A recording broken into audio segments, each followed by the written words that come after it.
Hello everyone, and thanks for watching Edupedia World videos. In this chapter, we are going to analyze the price and output determination. For that, we are going to talk about the equilibrium price and output, and then the movement to a new equilibrium. After that, we are going to discover the incentives in markets. And finally, we are going to identify the position of demand and supply curves. So let's get started. We can now combine our analysis of demand and supply. This will show how the actual price of a product and the actual quantity bought and sold are determined in a free and competitive market. Let us return to the example of the market demand and market supply of potatoes and use the data before.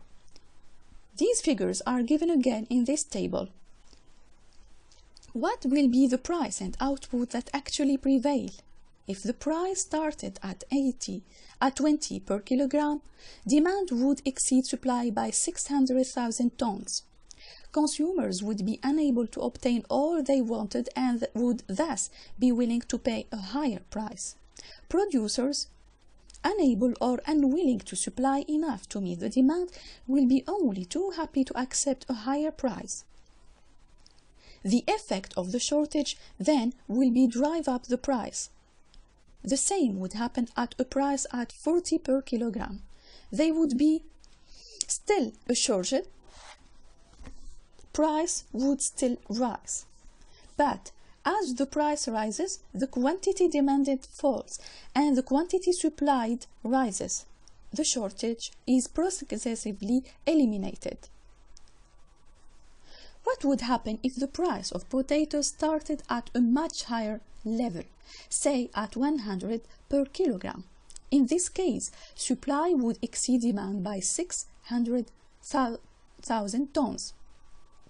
The effect of this surplus would be price down as farmers competed against each other to sell their excess supplies.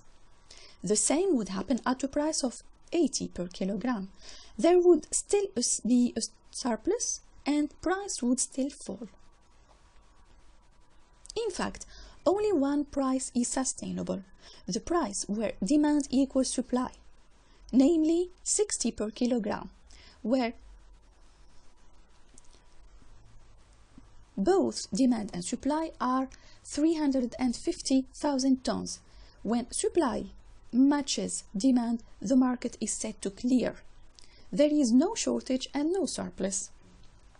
So, talking about the market, clearing a market clears when supply matches demand, leaving no shortage or surplus.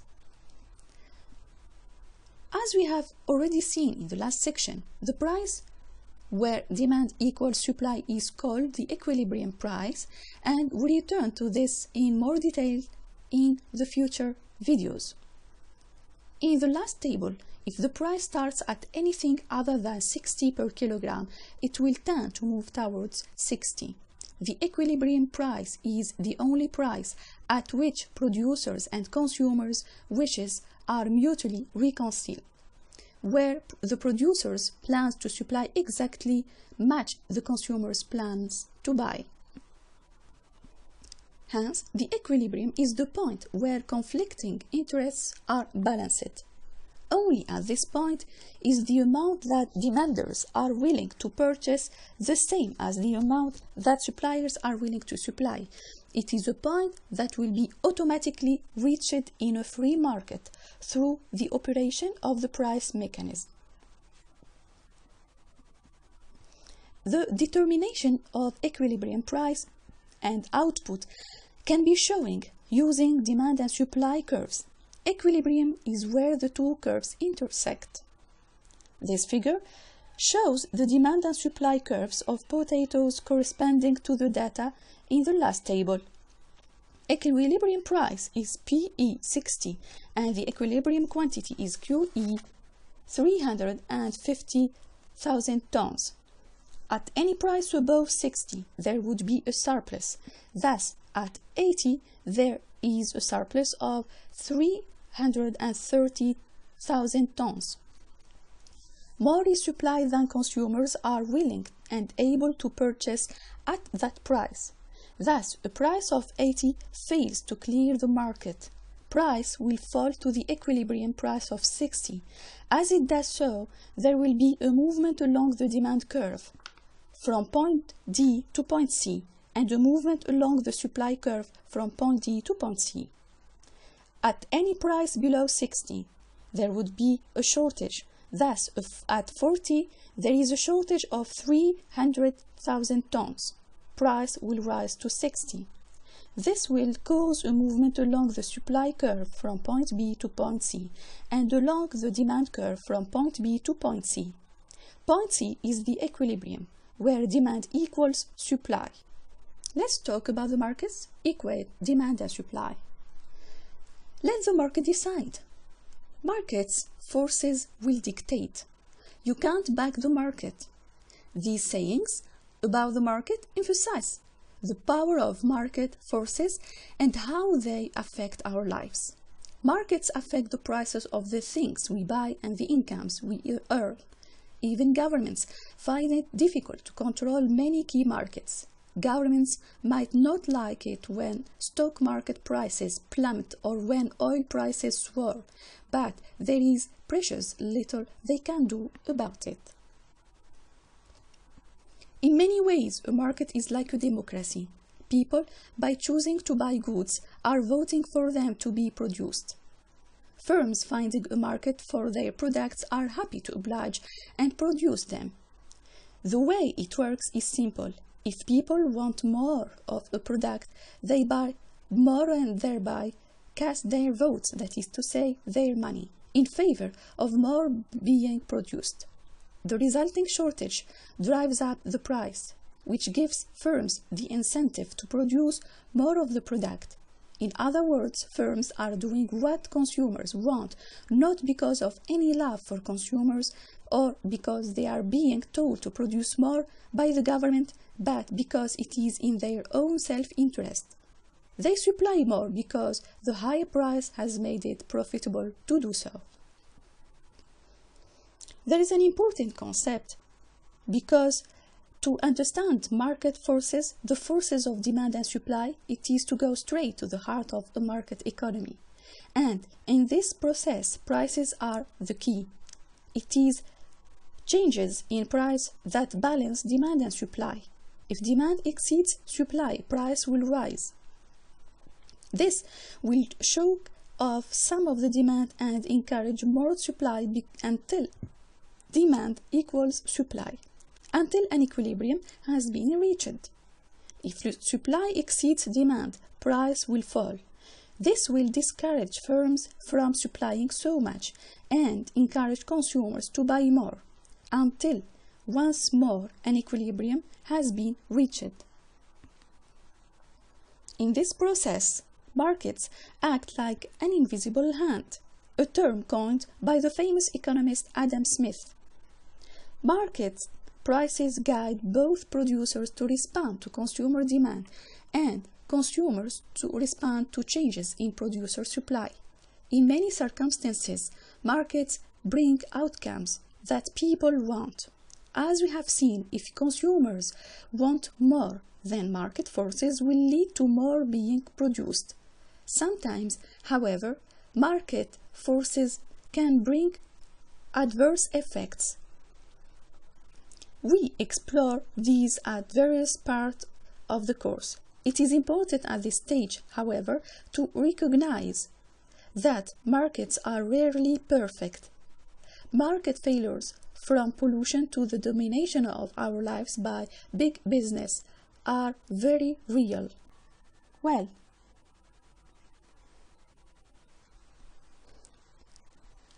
let's talk about the movement to a new equilibrium. The equilibrium price will remain unchanged only so long as the demand and supply curves remain unchanged. If either of the curves shifts, a new equilibrium will be formed. If one of the determinants of demand changes, other than price, the whole demand curve will shift. This will lead to a movement along the supply curve to the new intersection point. For example, in this figure, if a rise in consumer incomes led to the demand curve shifting to D2, there would be a shortage of H to G at the original price PE1. This would cause price to rise to the new equilibrium PE1. As it did so, there would be a movement along the supply curve from point G to point I, and along the new demand curve D2 from point H to point I. Equilibrium quantity would rise from QE1 to QE2. The effect of this shift in demand, therefore, has been a movement along the supply curve from the old equilibrium to the new, from point G to point I. Likewise, if one of the determinants of supply changes other than price, the whole supply curve will shift. This will lead to a movement along the demand curve to the new intersection point. For example, if costs of production rose, the supply curve would shift to the left, to S2. There would be a shortage of G to J at the old price of PE1. Price would rise from PE1 to PE3. Quantity would fall from QE1 to QE3. In other words, there would be a movement along the demand curve from point G to point K and along the new supply curves, S2 from point G to point K. To summarize, a shift in one curve leads to a movement along the other curve to the new intersection point. Sometimes, a number of determinants might change. This might lead to a shift in both curves. When this happens, equilibrium simply moves from the point where the old curves intersected to the point where the new ones intersect. Now, we are going to talk about the incentives in markets. Throughout this section, we have seen that people and firms respond to incentives in all cases of changes in supply and demand. The resulting changes in price act as both signals and incentives. So, it's important to get them right. What gets you out of bed and into an economics lecture on time? What helps decide whether you wear a cycle helmet when out for a bike ride? What motivates a firm to invest in extra training for its workforce? Incentives drive the way individuals and businesses behave even when we don't see that the incentive exists. Talking about financial and non-financial incentives. When there is a shortage of a good, its market price will rise. The opportunity cost goes up, and there is an incentive for us to consume less. Similarly, there is an incentive for firms to produce more. After all, the good is now more profitable to produce. This is an example of a financial incentive for both buyers and producers. Other financial incentives include wages, that is to say, being paid to work, bursaries for students, and funding schemes to help businesses employ and train apprentices. But when we look at what motivates people making decisions, we see that non-financial incentives also play an important role. When we give to charity, support a football team, buy presents for our family, or decide to run across a busy road rather than use a crossing, we are reacting to non-financial incentives. Do incentives lead to desirable outcomes? Let us return to the example of a shortage of a good leading to a price rise. The resulting incentives could be seen as desirable. The shortage is eliminated and consumers are able to buy more of a good where demand initially exceeds supply. However, there are plenty of instances where incentives could be persevere. In other words, they could have undesirable effects. For example, if a particular course or module of your degree is assessed by 2 pieces of coursework, this may act as an incentive for you to concentrate solely on these 2 pieces and do little work on the rest of the syllabus. There are plenty of other examples where incentives can be perverse. Making cars safer may encourage people to drive faster. Increasing top rates of income tax may encourage high earners to work less or to evade paying taxes by not declaring income. Tax revenues may end up falling. If an economic system is to work well, it is important, therefore, that the incentives are appropriate and do not bring about undesirable side effects. This is a very important concept because virtually every action taken by households or firms is influenced by incentives. We need to understand just what the incentives are, what their effects are likely to be, and how the incentives could be improved. Let's talk about the identifying about the position of demand and supply curves. Both demand and supply depend on price, and yet their interaction determines price. For this reason, it is difficult to identify just what is going on when price and quantity change, and to identify just what the demand and supply curves look like. Let us say that we want to identify the demand curve for good X. We observe that when the price was 20, 1,000 units were purchased. At a later date, the price has risen to 30 and 800 units are now purchased. What can we conclude from this about the demand curve? The answer is that without further information, we can conclude very little. Consider these figures. Both are consistent with the facts. In figure A, the demand curve has not shifted. The rise in price and the fall in sales are due entirely to a shift in the supply curve. The movement from point A to point B is thus a movement along the demand curve. If we can be certain that the demand curve has not shifted, then the evidence allows us to identify its position, or at least 2 points on it.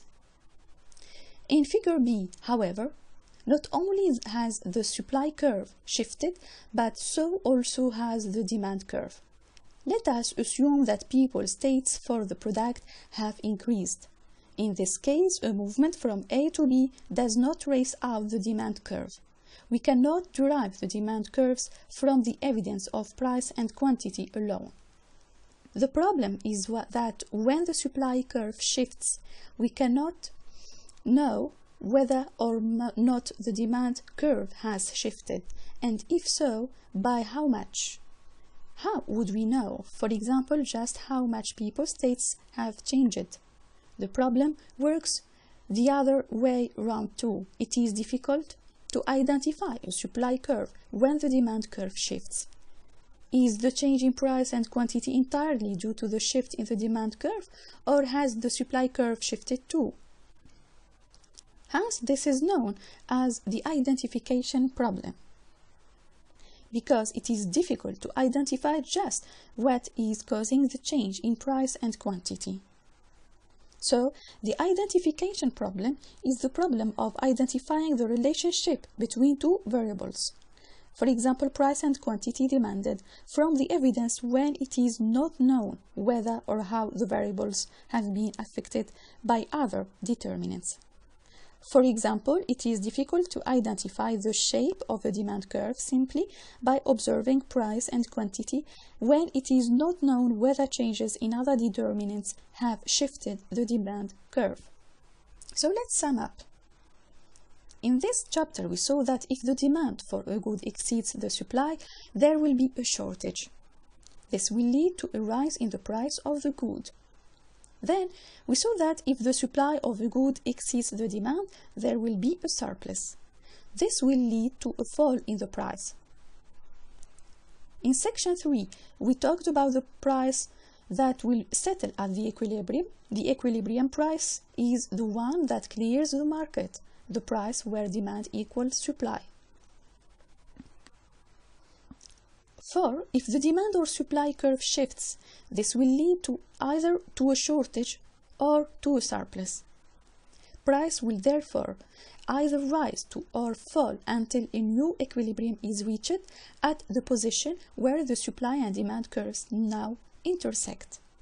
Finally, we said that it is difficult to identify the position of a real-world supply or demand curve simply by looking at the relationship between price and quantity at different points in time. The problem is that the other curve may have shifted by an unknown amount. So this is the end of this chapter. The next chapter will be entitled The Control of Prices. Thank you very much for your attention.